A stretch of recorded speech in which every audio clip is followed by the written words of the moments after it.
The minimum wage here is about $1.25 an hour in one of the richest countries in the world.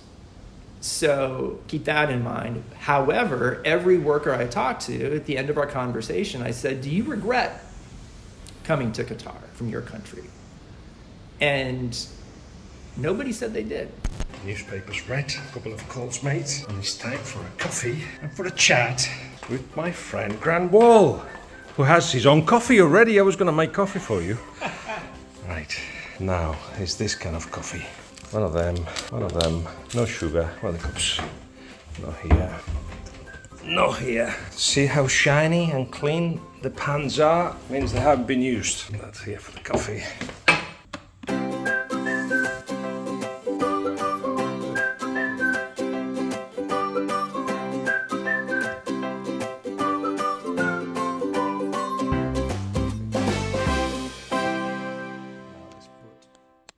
Camera. This camera is on you. She's got a reality show. Yeah, looks nice. Right.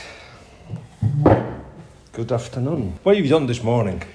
I've had a lot of coffee, probably too much, which is how you would describe probably every day for me. But I'm already very excited for the start of the World Cup.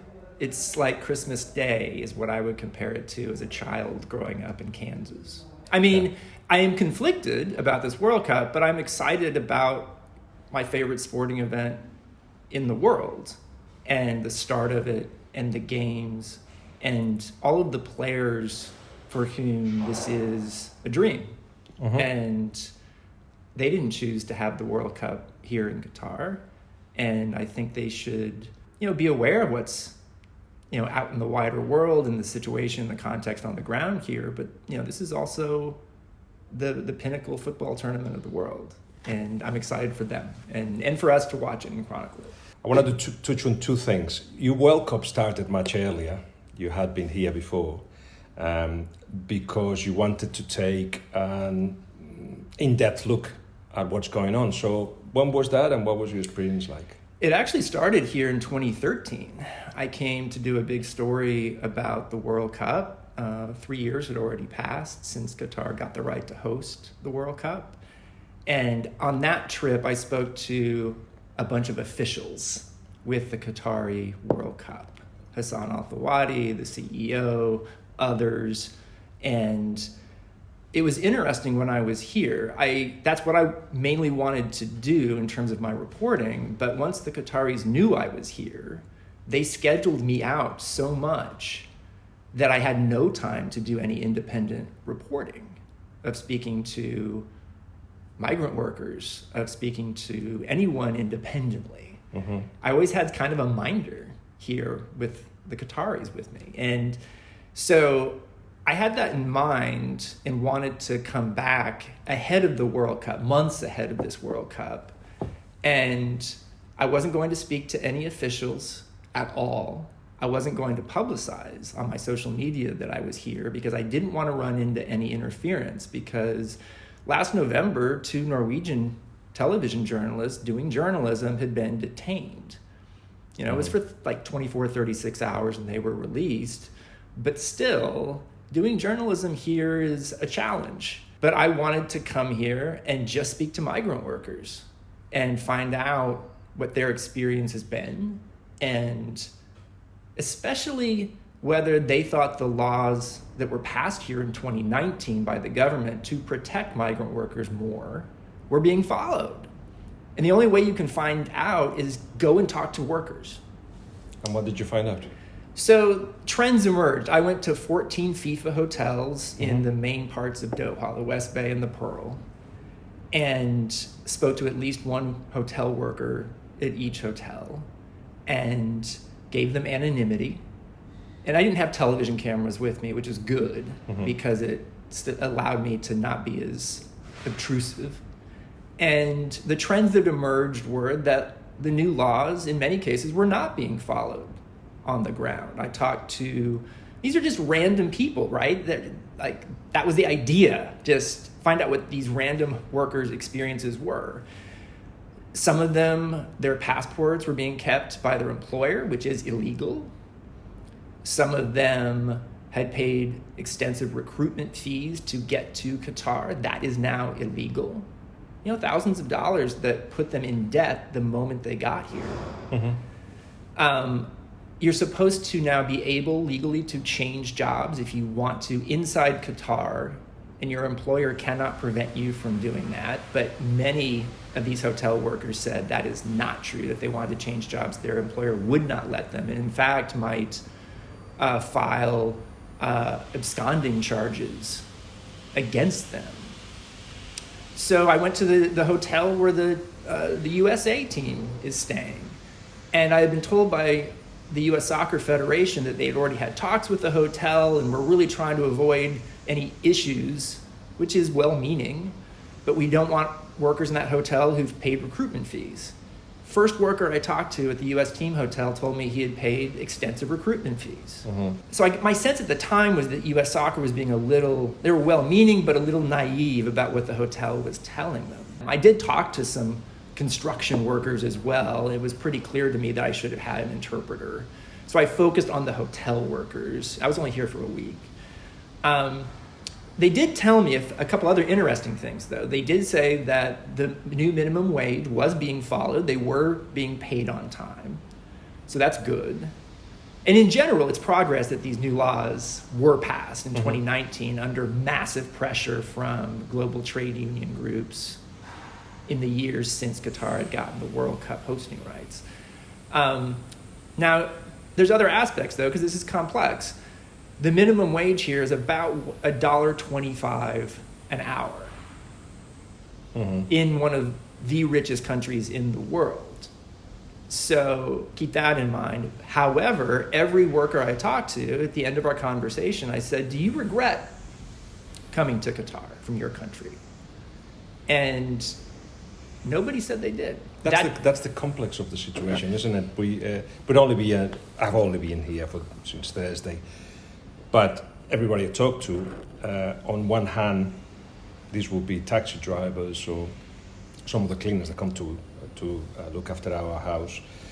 They talk about being very proud of being part of this World Cup that's been organised here, and they don't understand the negativity that's coming from the Western world. And it's like, no, it's not about you.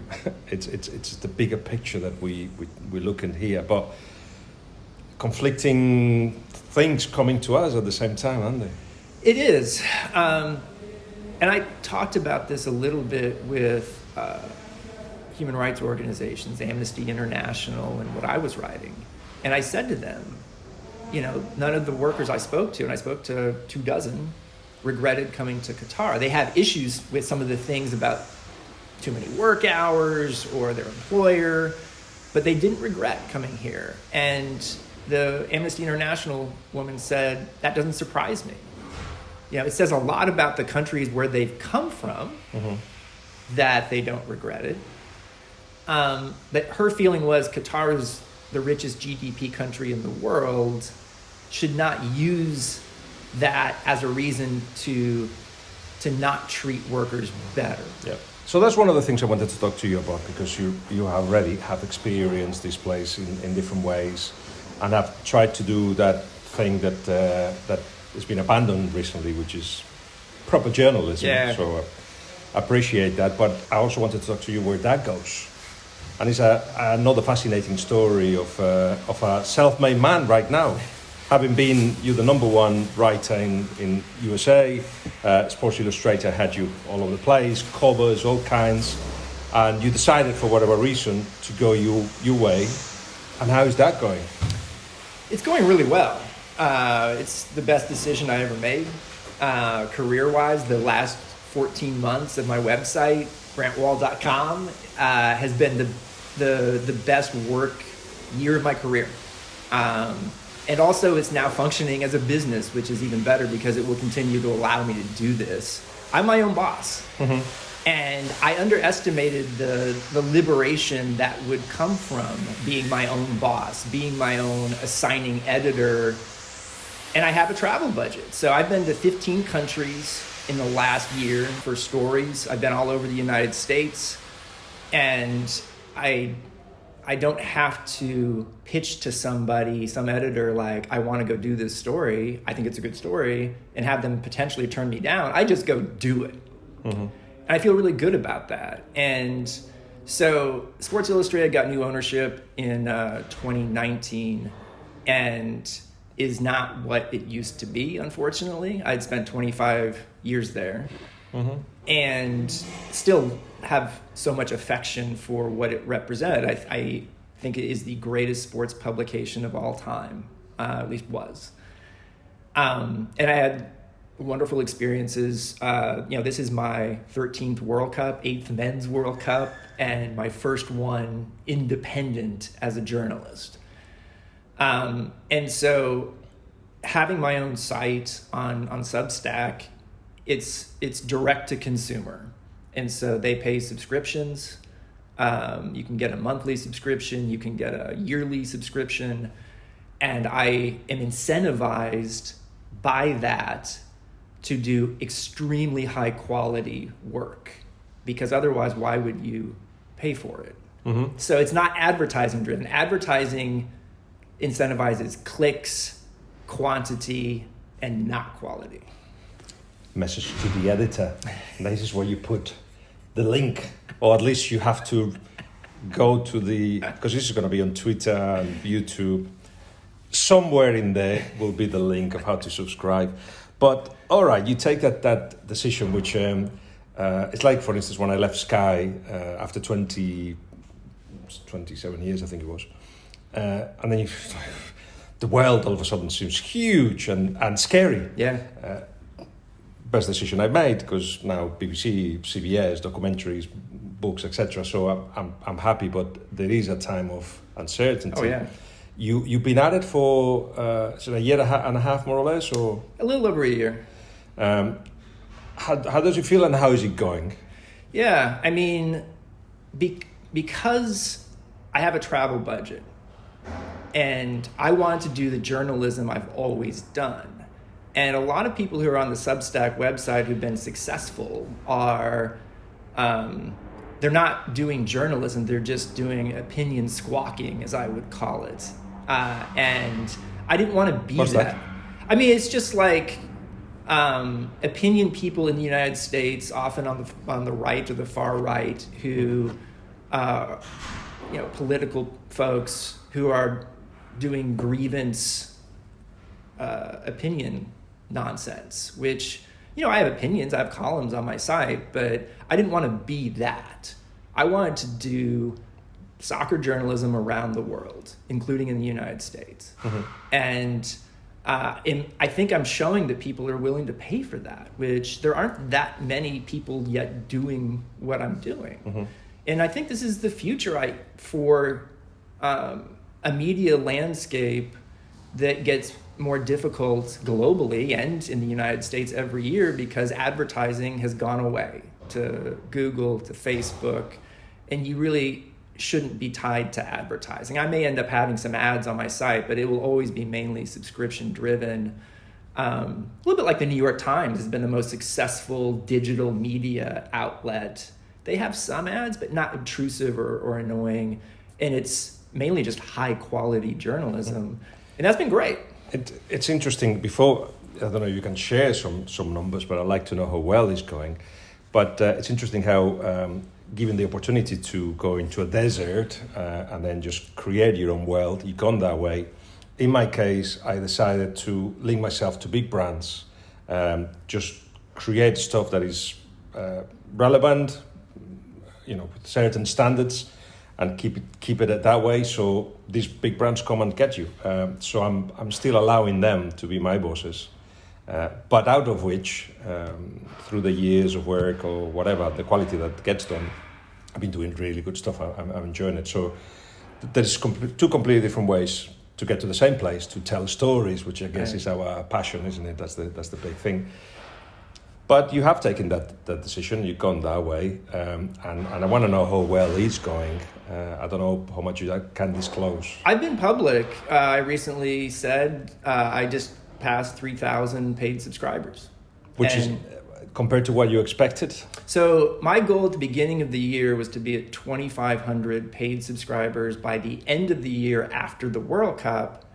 And the World Cup starts today, and I'm at 3,100 something. So Brilliant. So I'm trying to convert the free subscribers into paid subscribers while bringing in new people all the time. And the World Cup's a great opportunity for that. Yeah, that you will work every day. Obviously, I've seen you. You wrote 5,000 words yesterday, and you got lots to do today as well. 7 days a week you're working at the moment? No, I've been 7 days a week working since the start of the site, which is a lot. I'm a one-man show. I would like to get to 6 days a week before too long. I would like to add some writers. Really? I would. Okay, I would. okay. I think if you look at some of the success in the U.S. of publications recently, Puck is a news subscription site. It's got 8 to 10, 12 writers and is doing extremely well. One of the most successful startups of the last year in American media. And I'm working with a guy from Puck to grow my site. And so I think eventually we'd love to have 8, 10, 15 writers covering soccer around the world in English, mostly. Are you hearing that? And I see, this is going to sound, I don't know, maybe American. I see no reason why we can't be the best soccer site in the world. I see no reason why you couldn't get there, because already you belong to the elite. So you know what it takes, and you know what it looks like, and you know how hard it is to not only to get there, but to maintain yourself there. Now, we're sharing this house. I don't know if I'm allowed to share the video that you passed us on the WhatsApp group, explain the whole thing. Feel free. Yeah, okay. Aria, that video will be with you soon. I love sharing with big brains like yours. Raphael Honigstein is arriving today. James Horncastle arrives on Monday. It was great that he arrived late because I forgot a couple of things, so I bought them and he's bringing them on. I don't know how much space he had in his luggage, but thank you, James. You share that because we were together at South Africa as well, and it's an opportunity to not only share stories, but it's for people that are going to go through more or less the same experiences and the same doubts, and in search of more or less the same knowledge. So it's something that pleases you too. It's honestly my favorite part of this entire experience. It's become that because the four of us are from different countries. We've gotten to know each other well over the years. We all love this sport. We all care about journalism. And I love how this brings us together. I wish it happened maybe more often, occasionally at the Euros, but mostly at World Cups. And just hearing your perspective is so valuable to me. And to have four of us here sharing that, I can't wait till those guys arrive. And everyone's got a different perspective. And so I think that's good. I mean, like whether it's about the football itself or whether it's about Qatar as a host. And I'm also very much interested in hearing what your experiences are, because we aren't going to be together all the time. And so you're going to be out in the world here, out at games, and being able to share that while also having some good food together or last night we met Gab. Yeah. I don't know if Gab will allow me to use the photograph from last night, but can you? Will you? Then I'll put it on. But yeah, that's another thing we're trying to do, isn't it? To just meet up people. It's an opportunity to share time with some of the managers or players that either come in as a pundits or actually talking to them while they are with the national sides, and they seem to be more relaxed. The noise comes from, let me show you. We have this house, as part of the house, we get it serviced. So yeah, it has been, from that point of view, or it will be, because we're only starting, not just football games. No, this is going to be much more around it, which then is nuggets of information, relationships that develop. Oh yeah. That we take advantage of being together in the same place for a month. Yeah, it's a really all right, all good. It's just a really special experience. I look at my life in many ways in 4-year increments around World Cups. It's just, this is my 8th. I have wonderful memories of each one. And this sport has taken me to places I never thought I would go to places I might not have gone otherwise. I grew up in Kansas. I never left the United States until I was 20 years old. Now that we've more or less done it, and still time before lunch, how about trying that pool? I haven't been in the pool yet. Let's do it. Let's do it. You think so? It looks good. All right, let's do that. So this is the living room, just inside the entry. You go to the left here, there's a staircase, but there's also a nice bathroom off the living room. And then there's a kitchen to the right. Everything's new, as is everything in this country, it looks like. Washer, fridge and freezer, dining room table, ironing board, television with HDMI plugins. And then you go up the steps. We're at a townhouse, that's what I would call it, at least in the US. Second floor is 3 bedrooms on it. There is bedroom A, which is quite nice. I think it's the nicest one of the bunch. Has its own bathroom. This is bedroom B. It's 1 big bed, something of a desk potentially. Bedroom C. Not so great. There are bathrooms though, it looks like, for each bedroom. So that's good. And then the 4th bedroom is up on the 3rd floor. Here is bedroom D. Again, the 2 singles and a bathroom. AC is good. I'm not gonna open it, but there's an outdoor space there. And so this is the gym. Not a lot, but some cardio and a couple of treadmills. This is the pool area. So it's community. I'll try not to fall in while I'm doing this. Pretty nice though. Yes!